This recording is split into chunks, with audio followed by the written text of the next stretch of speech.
예, 신명기 6장 13절에서 25절입니다. 신명기 6장 13절에서 25절. 오늘 우리의 의가 되리라 합니다. 신명기 6장 25절 말씀 같이 읽겠습니다. 신명기 6장 25절. 또 만일 우리가 그분께서 명령하신 대로 우리가 이 모든 명령을 주 우리 하나님 앞에서 지켜 행하면 그것이 우리의 의가 되리라 할지니라. 여기 보면 주께서 하신 명령을 모두 행하면, 모두 지켜 행하면 그것이 우리의 의가 되리라. 구약에서 의는 율법의 의죠. 그리고 행위의 의라고요. 그래서 율법을 지켜 행하면 우리의 의가 되고, 신약에서는 믿음의 의죠. 예, 믿으면 그 믿음을 의로 여기신다. 그걸 이신칭의 또는 이신득의 그렇게 말하는데, 믿음으로서 이가 이제 뭐로서입니다. 믿을 신자고 믿음으로서 득의, 의를 얻는다. 이제 구약과 신약의 차이죠. 이 차이를 인정하는 게 이게 뭐냐면 소위 말 세대주의예요. 세대주의라는 것은 대상과 그 세대에 따라서 하나님의 경륜의 방침에 차이가 있다. 이게 차이를 인정하는 거죠. 근데 이제 차이가 없다 하면 어떻게 되는 거죠? 이건 그 뜻이 아니고요 하면서 이제 이렇게 나와야 돼요. 차이가 없다니까 그 말씀은 다른데 차이가 없다고 하려면 이건 그 뜻이 아니고요 뭐 이런 식으로 나와야 되는 거죠. 예. 그래서 차이가 있다. 분명히 차이가 있다. 분명 차이가 있다. 구약과 신약은 다르고 유대인과 유대인 이방인 교회는 다르다. 이렇게 차이를 딱 두는 게 이제 소위 말하는 말씀을 올바로 나누어, 진리의 말씀을 올바로 나누어죠. 자, 기도합시다.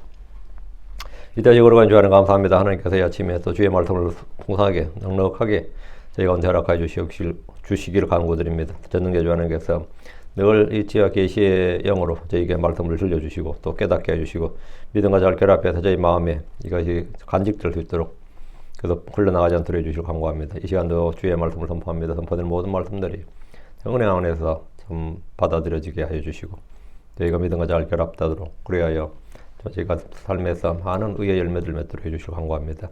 하나님께서 주신 말씀에 혼동이나 혼란이나 이런 것이 아니라 정말 질서정연하게 조화롭게 말씀이 저희 가운데 들려지도록 해주시기를 간구드리고 또 모든 성도들이 말씀을 통해서 분명한 교리적 지식을 진리의 지식을 소유할 수 있도록 도와주십시오.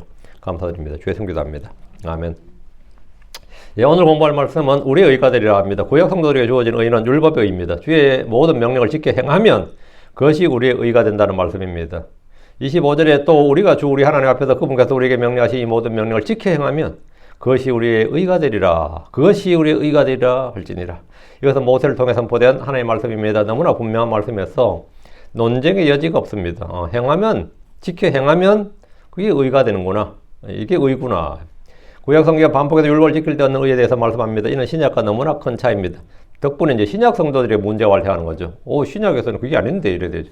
신약에 따르면 율법의 행위로 의롭게 될 육체가 없다고 단언합니다. 율법의 행위에 속한 자들은 다 저주 아래 있다고 말씀합니다.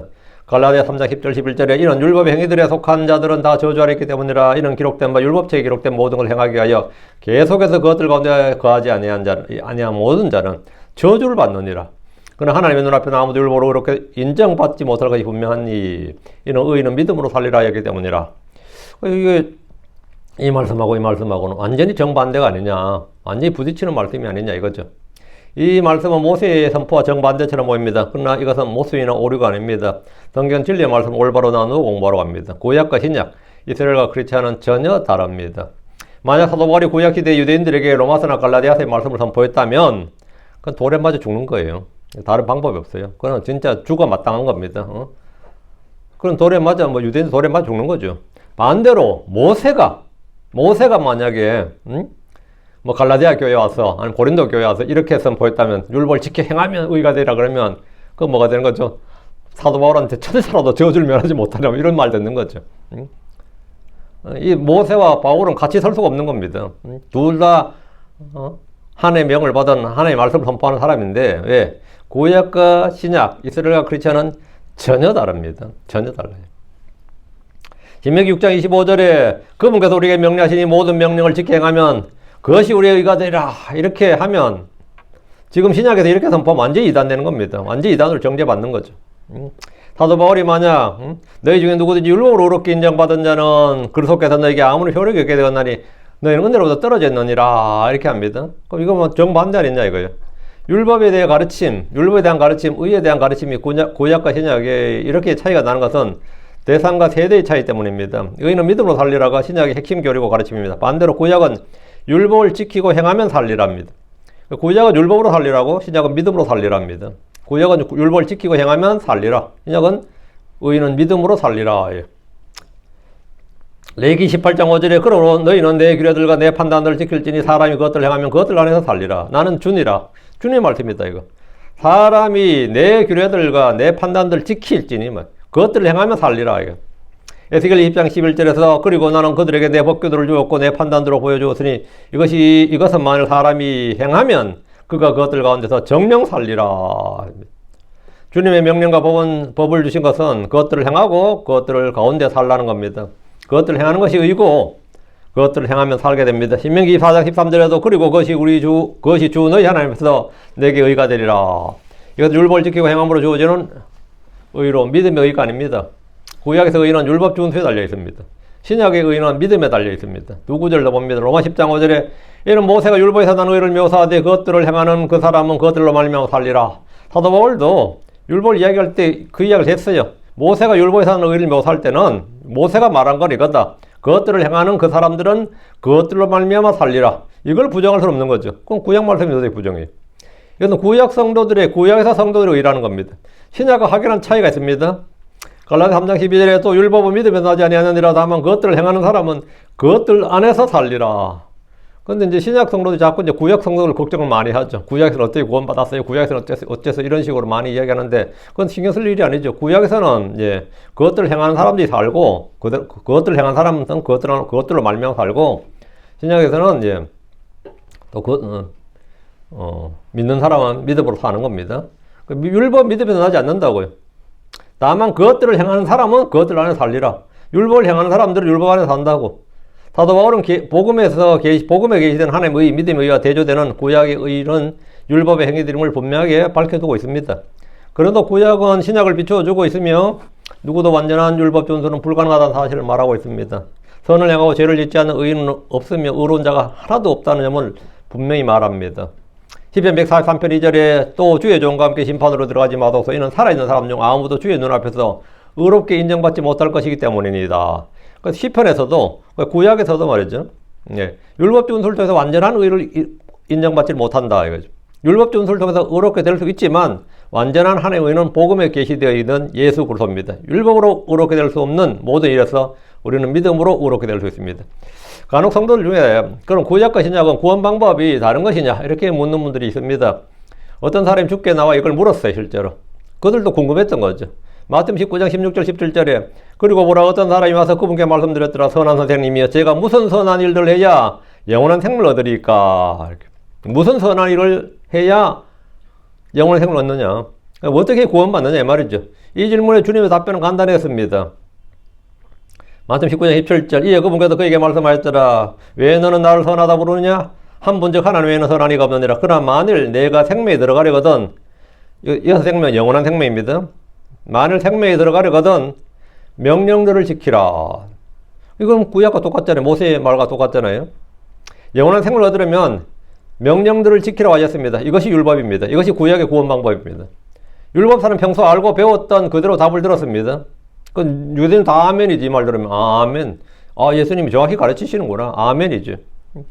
누가복음 10장 28절에서 주님은 어떤 율법사에게 내가 옳게 대답하여 도다. 이것을 행하라. 그리하면 내가 살리라. 이것을 행하라. 그리하면 내가 살리라. 그러면 우리도 다 아멘 하죠. 그때는 그렇구나. 아멘한데. 그럼 이제 득달같이 덮여드는 사람도 있어요. 그건 그 뜻이 아니고요. 자, 주의 말씀을 정면으로 부정해버려. 그건 그 뜻이 아니고요. 이러면서. 그게 그 뜻이지. 주님이 말씀한 게 바로 그 뜻이지. 말씀했는데 말씀한 게 그 뜻이 아니라는 거예요. 그게야말로 지금 신성모독이지. 주님이 이것을 행하라 그리하면 내가 살리라 했는데 신학자들이 목사들이 그건 그 뜻이 아니에요. 그래버려. 왜 그게 그 뜻이 아니야? 주님이 그럼 헛소리 한 거예요? 그거 그때 맞아요. 지가 해석을 안 되는 거니까 그렇게 하는 거지. 그게 왜 그 뜻이 아니야? 그 뜻 맞지. 기록된 그대로지. 네가 그것을 행하면 산다고. 내가 만약 생명에 들어가려거든 명령들을 지키라. 아멘이지. 그것은 다른 할 말이 뭐가 있어요? 아멘이지. 그래서 주님은 믿는 자가 될 것을 반복해서 가르치셨습니다. 예수를 믿는 자에게 의가 되시기 위해서 율법의 끝마침이 되시기 때문입니다. 그분은 우리를 위해 죄가 되셨는데 이것은 우리가 그분 안에서 하나님의 의가 되게 하려 하심입니다. 자, 그럼 본문을 보겠습니다. 13절 너는 주 내 하나님을 누려하고 그분을 섬기고 그분의 이름으로 맹세할지니라. 광야 회중들이 가나안 땅에 들어가서 할 일들입니다. 주 내 하나님을 두려워하라, 그분을 섬기라, 그분의 이름으로 맹세할지니라. 세 가지를 딱 말했어요. 13절에서는. 하나님을 두려워하는 것은 악을 피하고 미워하라는 말씀입니다. 그분을 섬긴다는 것은 그분의 명령들을 행하는 겁니다. 주의 이름으로 맹세하라는 것은 신약의 가르침과 교리와 완전히 다릅니다. 주께서 산상수훈에서 마태복음 5장 37절에 보면 맹세에 대한 가르침을 주셨죠. 그러나 나는 너에게 말하노라, 결코 맹세하지 말라. 또 하늘로도 말지니 그것은 하나님의 왕자이기 때문이요. 또 땅을 두고도 하지 말라. 이것은 그분의 발받침이기 때문이요. 또 예루살렘을 두고도 하지 말지니 그것은 위대한 왕의 도성이기 때문이라. 이 말은 뭐예요? 뭘로도 맹세하지 말라. 한마디로 결코 맹세하지 말라는 거예요. 하나님의 이름으로 맹세하지 말라가 아니라 뭐 가지고도 맹세하지 말라. 36절에 그리고 내가 내 머리를 두고도 맹세하지 말라. 왜냐하면 내가 머리카락 하나를 희거나 검게 만들었기 때문이라. 그러나 너희 대화는 예할 것은 예로 하고 아니요 할 것은 아니요 하라. 이는 무엇이든지 이것들을 이상의 것은 악에서 나기 때문이니라. 주님께서는 맹세하지 말란데 지금 본문에서 모세는 지금 뭐라는 거예요? 맹세하라잖아요. 이게 뭐냐? 말씀이 왜 정반대냐고. 이 말씀에 따르면 우리는 아무 것으로도 결코 맹세하지 말라고 합니다. 야고보서 5장 12절에도 그러나 무엇보다 먼저 내 형제들아 맹세하지 말라. 하늘로도 말고 땅으로도 말고 다른 어떤 맹세로 하지 말라. 자기 이름이나 성도 걸지 말고 뭐 손에 장을 지진다 이런 말도 하지 말고 뭐 우리 아버지 뭐 성을 간다 이런 소리도 하지 말고 뭐 내가 이거 어떻게 하면 뭐 내가 개자식이다 이런 소리도 하지 말고 개도 걸지 말라고요.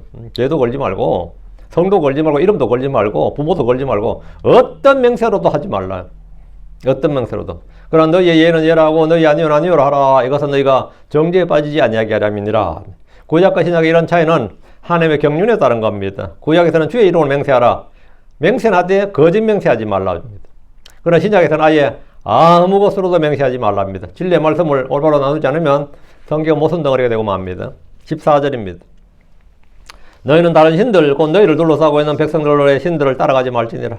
이스라엘은 다른 신들, 즉 가나안 땅의 신들이든 주변 민족의 신들이든 그런 신들의 이름을 부르거나 섬기지 말라는 겁니다. 하나님 외에 다른 신들 두지 말라는 우상 숭배 금지 명령인데 주 하나님 외에 그들이 따르고 섬기고 경배해야 할 다른 신들은 없습니다. 이스라엘은 인류 역사상 처음으로 유일신 교리를 종교로 가진 유일한 민족이었습니다.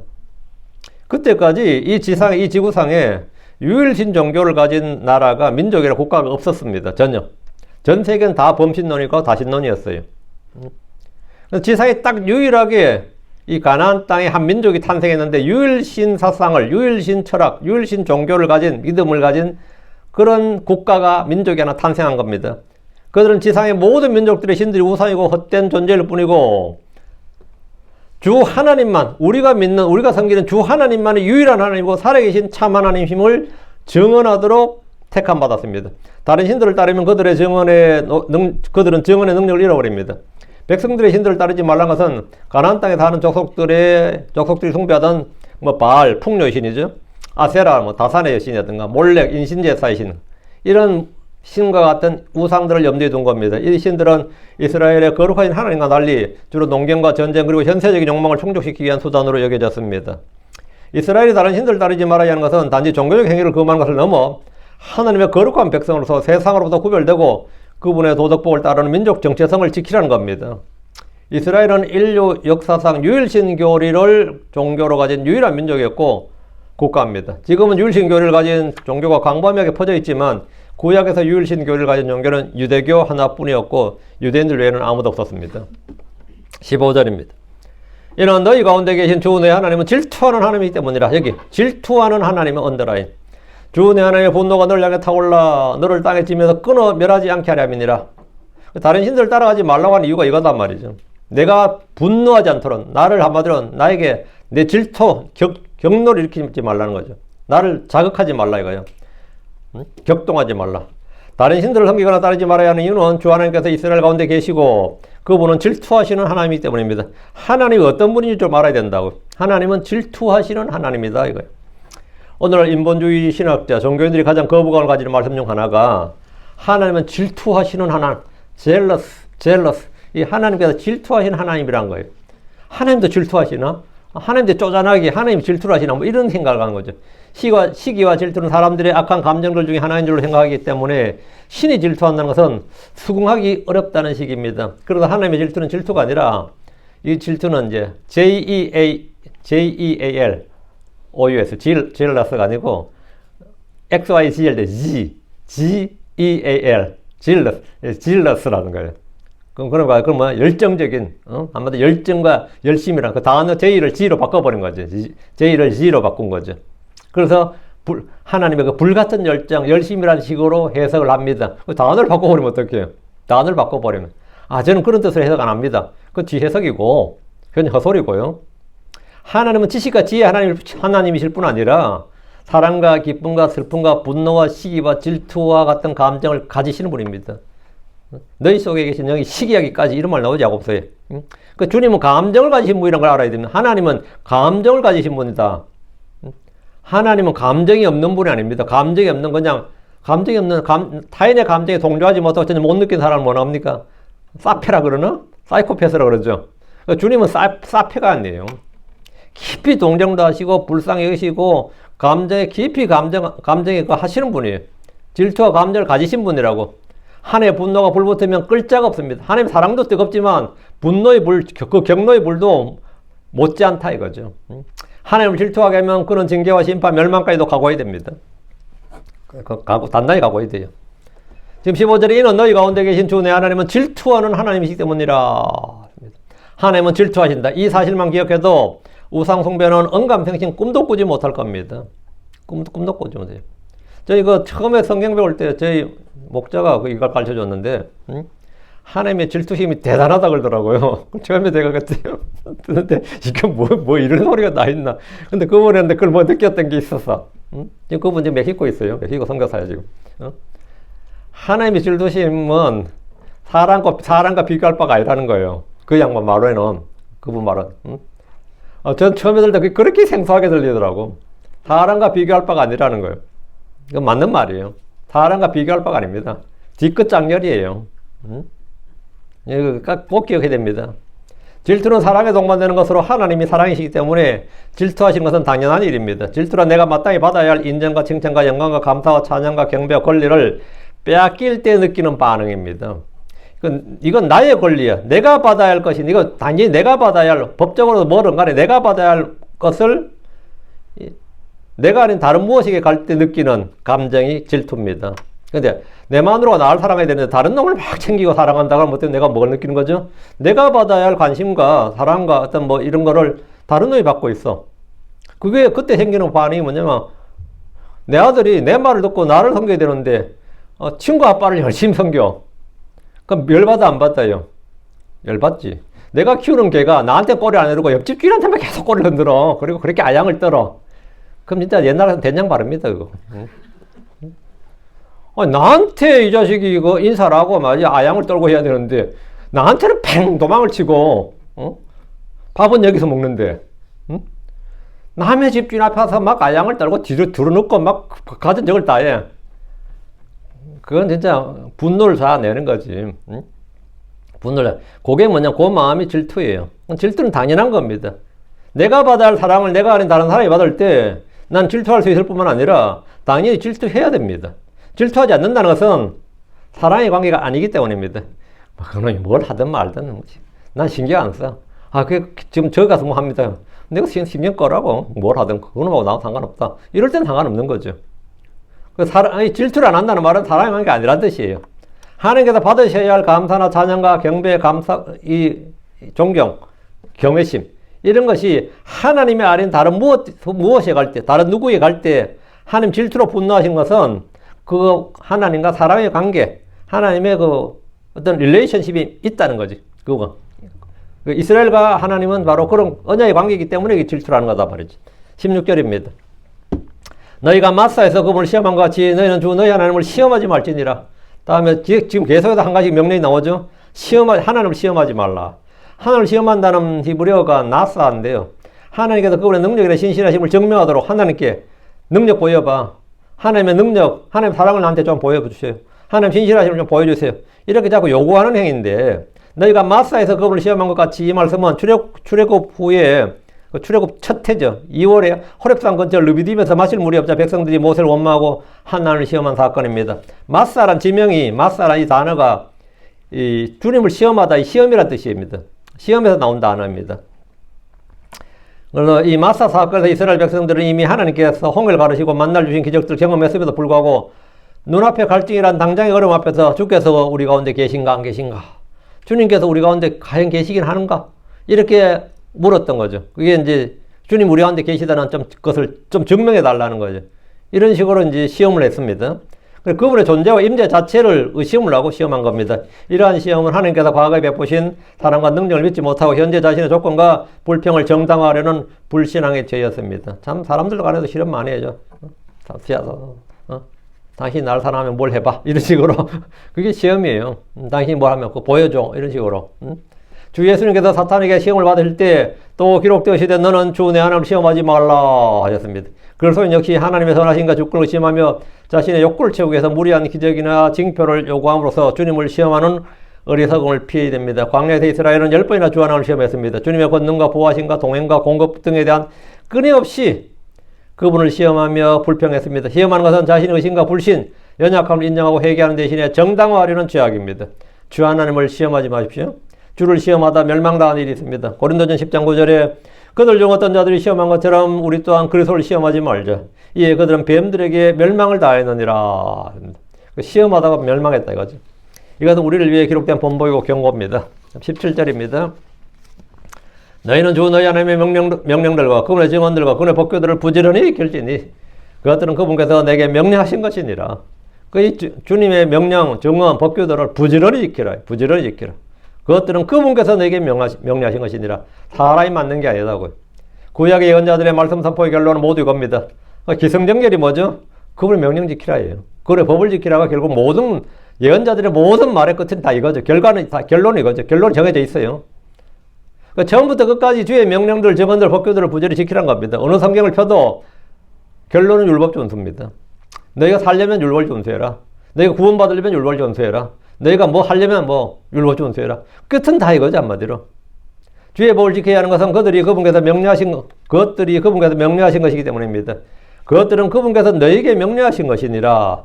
명령들, 정언들, 법규들로 구분한 것은 강조점이 차이고 같은 단어의 반복을 피해 강조하게 한 겁니다. 부지런히 지키라는 것은 한두 번이 아니라 지속적으로 반복해서 항상 지키라는 뜻이고요. 그들은 성경이 주의 법이고 명령들인 줄 알고 믿어야 됩니다. 이것은 인간의 창작품이 아니고 고대 여러 나라의 경전이나 신화나 설화를 편집한 것이 아닙니다.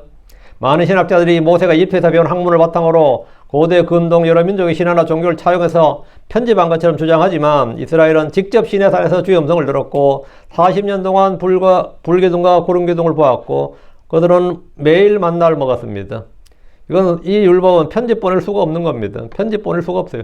그들은 전부 다 주님을 직접 체험하고 직접 음성을 들었어요. 이것은 신화가 아니라 그들의 역사였습니다. 그들의 삶의 역사였고 그들의 현실이었습니다. 주 하나님은 신화나 상상 속의 인물이 아니라 항상 역사고 현실입니다. 18절입니다.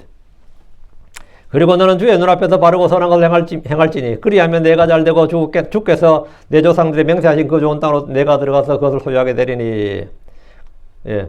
주께서 광야 회중들이 가나안 땅에 들어가면 주의 눈앞에서 바르고 선한 것을 행하라고 하셨는데 바르고 선한 것이란 결국 주의 명령, 주의 법을 행하라 이 말입니다. 주의 명령, 주의 법을 행하라 이 말을 바르고 선한 것을 행하라 이 말이 율법은 선하고 거룩하고 영적인 겁니다. 주의 눈앞에서 이 말은 주의 눈앞에서 그 사람들의 인정이나 일시적인 유익을 위해서가 아니라 모든 것을 감찰하시는 하나님 아버지 앞에서 그분의 기준으로 판단받는 삶을 살라는 겁니다. 주의 눈앞에서 이 말은 숨김없이 위선 없이 행하라는 뜻입니다. 주의 눈앞에서. 사람들 눈앞에서 말고. 그들이 주의 법을 지키면 죽은 후 저 하늘에서가 아니라 이 땅에서 그들에게 현실적인 보상과 복이 주어졌습니다. 그리하면 내가 잘되고. 이것은 주의 법을 지킬 때 얻는 특권이고 복입니다. 좋은 학교를 나와야 좋은 부모나 좋은 배우자, 좋은 친구들 만나야 잘 되는 것이 아닙니다. 출중한 능력이 있어야 잘 되는 것이 아닙니다. 주의 눈앞에서 바르고 선한 것을 행하면 잘 됩니다. 잘 되는 나, 더 잘 되는 나, 이걸 원한다면 주의 말씀을 지키고 행하면 됩니다. 주님은 그들이고 주께서 조상들에게 맹세하신 좋은 땅으로 들어가서 그 땅을 소유할 것임을 약속하시면서 그 땅에서 어떻게 살아야 되는지를 가르치고 계십니다. 출애굽 1세대는 그 땅에 들어가는 것을 거부하다가 결국 모두 광야에 쓰러져 죽었습니다. 출애굽 2세대는 모두가 그 땅으로 들어가 그 땅을 소유했는데 이는 주께서 그들을 인도하여 들어가셨고 그들 앞에서 싸우시며 승리를 주셨기 때문입니다. 19절 주께서 말씀하신 대로 그분께서 내 앞에서 내 모든 원수들을 내쫓으시리라. 이 구절은 신실하신 하나님의 주도적인 행동을 강조합니다.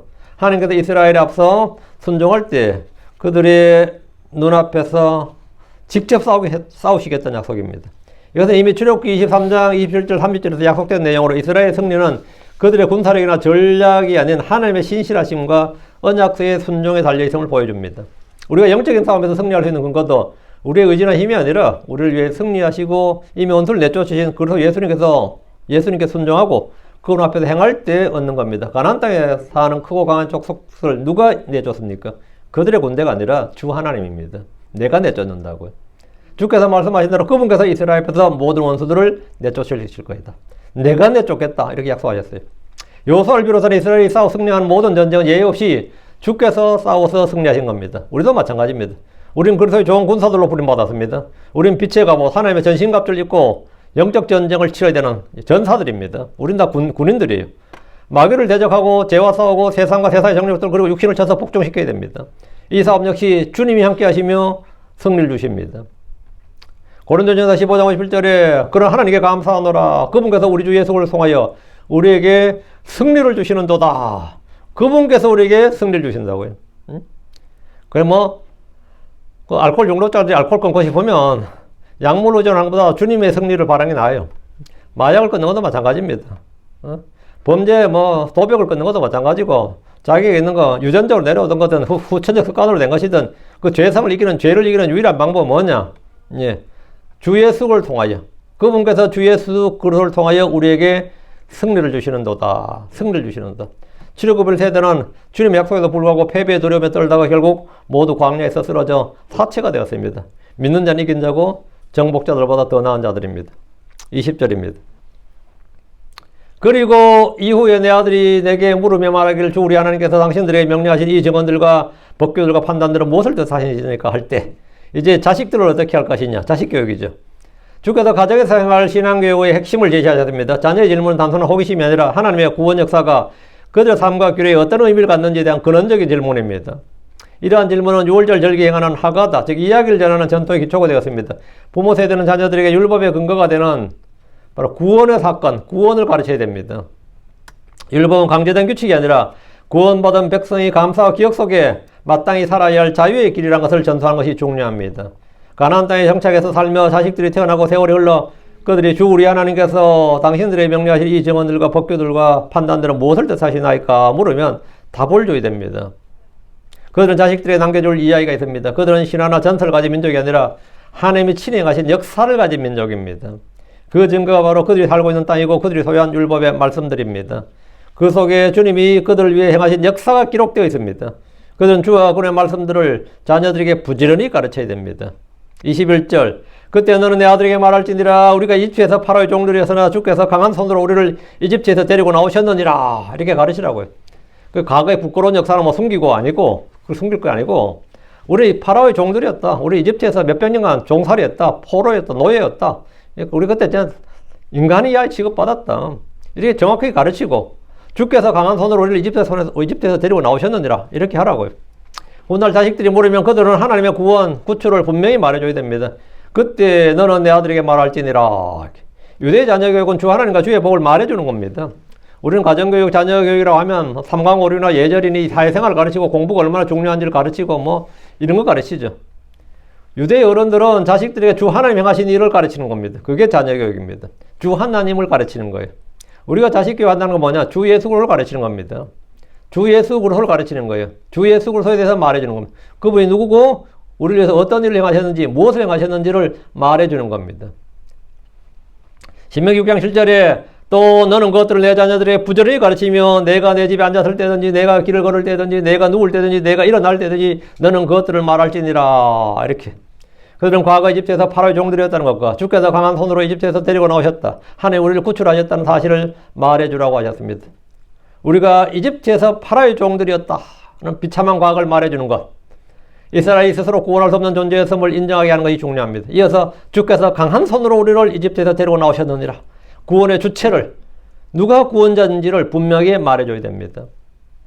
이걸 얼버무리면 안 되고, 누가 구원자냐? 누가 우리를 구원해 줬느냐 이거예요. 강한 손은 하나님의 전능하신 능력과 주권적인 개입을 상징하고 인간의 노력이나 공로가 전혀 없었음을 강조합니다. 유대인들은 아무도 독립운동 안 했습니다. 그냥 은혜로 구원받았지 아무도 독립운동 하지 않았습니다. 그들이 뭐 군대를 조직해서 파라오에게 대든 것도 아니고, 뭐 지속적으로 뭐 테러를 가하거나 뭐 그런 것도 아니고, 그냥 주께서 강한 손으로 우리를 이집트에 데리고 나오셨다고. 이처럼 유대교육은 구속사적 관점에서 시작하며 율법 준수의 동기는 구원에 대한 감사와 은혜의 기억으로부터 나와야 됩니다.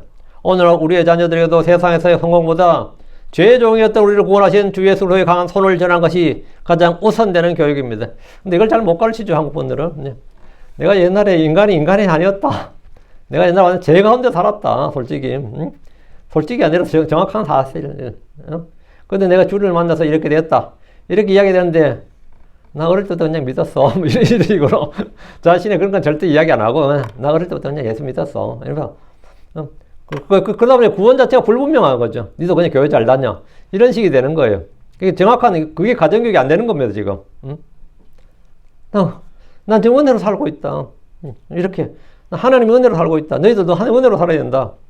이걸 가르쳐야 된다고요. 자녀교육은 구속사적 관점에서 시작되고 율법 준수의 동기는 구원에 대한 감사, 은혜의 기억으로부터 나와야 됩니다.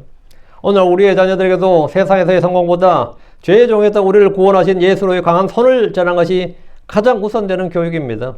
아버지들은 자손들의 업적이나 성취를 전한 것이 아니라 우리 집안도 어른이 있었다, 뭐 잘난 놈이 있었다, 이런 거 가르치는 게 중요한 게 아니고요. 주님이 행하신 일들을 자녀들에게 전해야 됩니다. 이것이 주의 훈계와 교육으로 양육하는 겁니다. 여러분이 계속해서 아이들에게 어릴 때부터 주 예수님과 그분이 행한 일을 말해 주십시오. 이것이 조기교육입니다. 잠언 22장 6절에 아이가 마땅히 가야 할 길로 아이를 훈련시키라. 그리하면 그가 늙을 때 그가 그 길로부터 떠나지 아니하리라 했습니다. 22절입니다. 또 주께서 우리 눈앞에다 표적들과 이적들 곧 크고 두려운 것들을 이집트 파라오와 그의 온 집에 보이셨으며 주는 그들의 입에다 할 말을 넣어줬습니다. 너희들이 할 말이 이거다 이거죠. 입에 할 말을 넣어주는 거죠. 그들이 무엇을 말해야 되는지 알려주셨는데 이것들은 먼저 자기 마음에 담아두어야 할 말씀입니다. 주께서 우리 눈앞에서 표적들과 이적들 곧 크고 두려운 것들을 이집트 파라오와 그의 온 집에 보이셨음을 아이들에게 말해주라는 겁니다. 우리 눈앞에서 이 표현은 이 사건들이 신화나 전설이 아니라 수많은 증인들이 목격한 확실한 역사적 사건이고 사실임을 못 박습니다. 10가지 재앙과 같은 크고 두려운 것들은 당시 세계 최강대국이었던 이집트와 그들의 신들 앞에서 오직 이스라엘의 하나님만이 온 세상을 다스리시는 유일한 통치자이심을 만방에 드러낸 초자연적인 기적들이었습니다. 그럼 이집트의 그 수많은 신들은 뭐였느냐? 아무것도 못했습니다. 그것들은 우상들이 있기 때문입니다. 근데 자기들이 섬기는 신들은 다 우상들이었고 실제로 뭔가를 행하는, 이 현실에서 뭔가를 행하는 하나님은 누구다? 그건 히브리인들의 하나님이었단 말이죠. 그거 이스라엘의 하나님이었다고. 이스라엘 하나님이 참 하나님이었다 이거죠. 자녀들에게 이 사실을 전한 것은 그들이 살고 있는 현실이 인간의 힘으로 된 것이 아니라 전능하신 하나님의 개입으로 이루어졌음을 믿게 하는 겁니다. 23절. 또 그분께서 우리를 거기서 데리고 나오셨으니 이는 그분께서 우리를 들여보내사 우리 조상들에게 맹세하신 그 땅을 우리에게 주리 하심이니라. 이 사람들은 이스라엘에게 뭐 할 말 있죠. 니들은 몇백 년 동안 우리나라 포로였고 종이었다. 너희들은 솔직히 종놈들이었다. 우리의 종들이었다. 그러면 이스라엘이 뭐라 그래요? 역사 왜곡하지 마라 그래요? 사실이라 그래야지. 맞다고. 너희들은 우리의 밥이었어. 그러면 맞다고. 너희들 우리한테 꼼짝도 못했다. 맞다고. 그것도 30년, 40년이 아니라 몇백 년 그랬다고. 맞다고. 맞다고. 근데 하나님이 우리를 구원하셨지. 너희들 덕분에 우리를 그렇게 다스리다가 하나님한테 작살 났었지. 이렇게 말해주면 되는 거예요. 하나님께서 우리를 구원하셨지.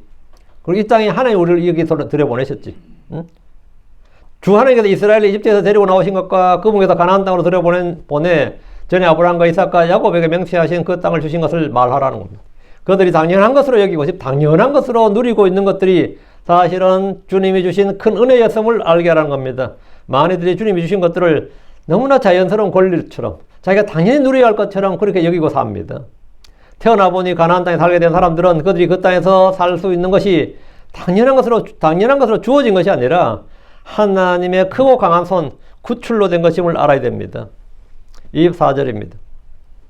또 주께서 우리에게 이 모든 법규를 행하도록 명령하셨으니 이는 우리가 항상 주 우리 하나님을 두려워하여 우리에게 선이 되게 하시고 또 그분께서 이날과 같이 우리를 살아있게 보존하려 하심이라. 그리고 반드시 말해줘야 될 것이 이겁니다.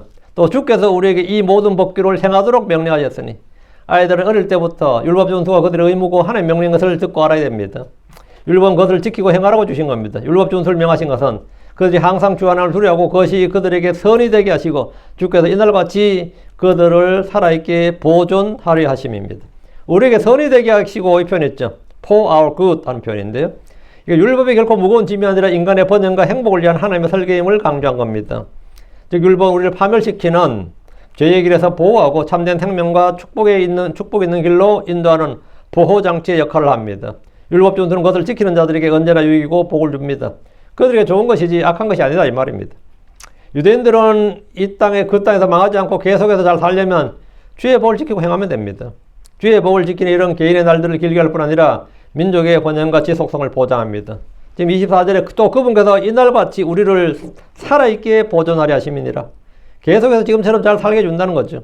이 말씀에 따르면 유대 민족이 가나안 땅에서 멸망하거나 사라진다는 것은 그들이 주의 법을 지키지 않고 버렸다는 뜻입니다. 25절. 예. 또 우리가 주 우리 하나님 앞에서 그분께서 우리에게 명령하신 이 모든 명령을 지켜 행하면 그것이 우리의 의가 되리라 할지니라.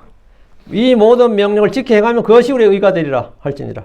이 구절은 신약의 이 신칭이 즉 오직 믿음으로 의롭게 된다는 교리와 모순처럼 보이는 구절입니다. 그런데 이 문제를 해결하기 위해서 다양한 해석이 시도되었습니다. 특히 율법주의를 주장하는 교회들에서는 해석의 조화를 이루기 위해서 많은 노력을 기울였습니다.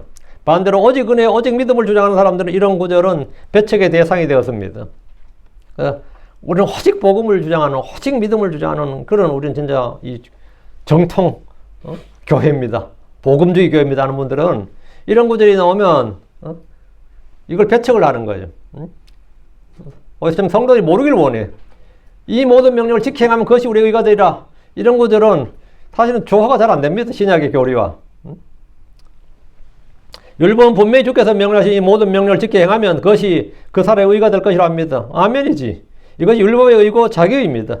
율법을 행하는 자들이 의롭게 된다는 이 말씀은 로마서 2장 13절에서도 확인됩니다. 로마 2장 13절에 이는 율법을 듣는 자들이 하나님 앞에서 의롭지 아니하고 율법을 행하는 자들이 의롭게 인정받을 것이기 때문이라. 이렇게 사도 바울도 이걸 딱 정확히 몇 번이나 말했어요. 단 율법을 행하는 자들이 의롭게 될 것이란 사실은 구약부터 선포된 진리입니다. 그러나 율법의 행위로 의롭게 될 육체가 있느냐 하면 없답니다. 이제 여기가 문제예요.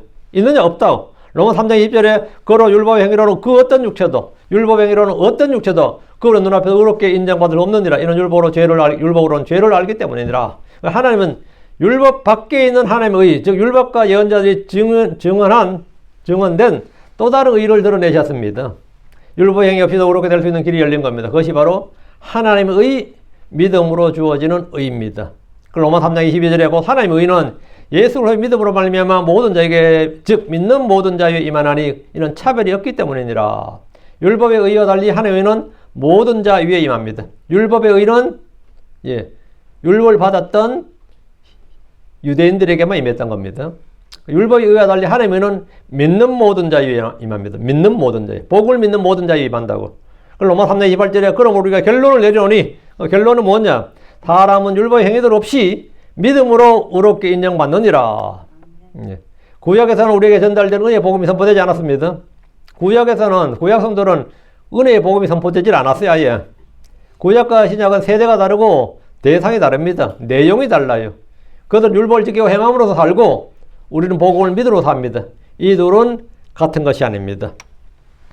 그래도 이스라엘 백성들은 주님 주신 명령, 이 법규를 잘 지킴으로써 그 땅에서 그냥 대대로 살라는 겁니다. 언제까지? 주님 오실 때까지. 주님 오시면 그때 뭐냐 율법에 증언된 의, 그리고 예언자들이 증언된 율법 밖에 있는 하나님의 의, 즉 복음을 통해서 살라는 겁니다. 그것이 바로 예언의 말씀이지. 주님께서 그때는 그렇게 살고 율법 이전에 아예 율법이 없었던 거는 모세 이전에 율법 자체가 아예 없었으니까 뭐 성전 경배나 이런 게 있을 수가 없는 거죠. 제사장한테 있을 수 없는 거죠. 아브라함이니 뭐 이삭이니 야곱이니 뭐 해봐야 그게 있을 수가 없는 겁니다. 세대마다 대상이 다 다르구나. 주님께서 요구하시는 것이 다르구나. 이렇게 알면 되는 겁니다. 지금 우리 세대는 당연히 율법의 행위로 아니라 믿음으로 사는 겁니다. 믿음으로 의롭게 되고 믿음으로 살리라. 우리는 믿음으로 살리라. 오케이. 기도합시다. 위대하고 거룩한 주 하나님 감사합니다. 하나님께서 내주셔서 주의 말씀을 듣는 모든 혼들이 말씀을 마음에 잘 받아서 간직하게 하시고 또 듣는 모든 혼들이 또 이 시대에 참 주님께서 우리를 위해서 행하신 일들을 기억하고 저희가 어떻게 구원받는지 분명히 알고 또 우리가 주님을 선포할 수 있는 종들이 되도록 도와주십시오. 그리고 아버지는 저희가 의인은 믿음으로 살리라 하신 말씀대로 이 믿음 안에 거하고 믿음 안에 살게 하시고 우리 주 예수 그리스도의 참 장사한 분량에까지 도달할 수 있도록 점점 성장할 수 있도록 도와주시길 원합니다. 그리하여 저희가 하나님 형상, 우리 주 예수 아들의 형상으로 점점 변화되어서 하나님께 영광이 되고 기쁨이 되는 그런 존재들이 되도록 도우시길 간구합니다. 이 시간을 복을 주시고 남은 시간에도 계속해서 은혜를 넘치게 부어주십시오. 감사드립니다. 주의 성기도합니다. 아멘.